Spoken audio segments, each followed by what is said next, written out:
ঢাকাই সিনেমার আলোচিত নায়িকা মিষ্টি জান্নাত আবারও সোশ্যাল মিডিয়ায় আলোচনার কেন্দ্রে।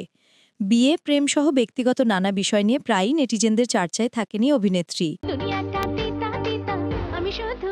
2014 সালে লাভ স্টেশন সিনেমার মাধ্যমে বড় পর্দায় অভিষেক হয় এই অভিনেত্রীর। সামাজিক যোগাযোগ মাধ্যমেও নিয়মিত সক্রিয় তিনি। সম্প্রতি একটি স্ট্যাটাসের মাধ্যমে আবারও আলোচনার কেন্দ্রবিন্দুতে আসেন মিষ্টি জান্নাত। সেখানে তিনি লেখেন, সবকিছুই ফিরে আসে, সব সমস্যাই সমাধান হয়, শুধু বাবা আর আসবে না।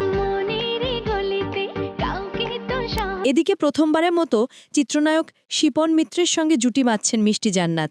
নির্মাতা সাইমান তারিকের নতুন ছবি বিবরে অভিনয়ের জন্য তারা সম্প্রতি চুক্তিবদ্ধ হয়েছেন। সিনেমাটির গল্প লিখেছেন দেওয়ান নাজমুল এবং সংলাপ রচনা করেছেন বাবুল রেজা। নির্মাতার দাবি, এটি একটি ভিন্ন ধরনের গল্প যেখানে চরিত্র ও আবেগ দুটোরই আলাদা গুরুত্ব রয়েছে।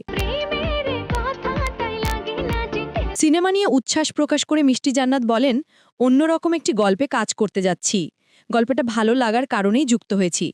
তিনি আরও জানান, মানসিক বিপর্যয়ের কারণে গত মাসে নির্ধারিত শুটিংয়ে অংশ নিতে পারেননি তিনি। এখন আবার নতুন উদ্যমে শুটিংয়ে ফেরার প্রস্তুতি নিচ্ছেন। নতুন জুটি ও নতুন গল্পকে ঘিরে দর্শকদের আগ্রহ ইতোমধ্যে বাড়তে শুরু করেছে।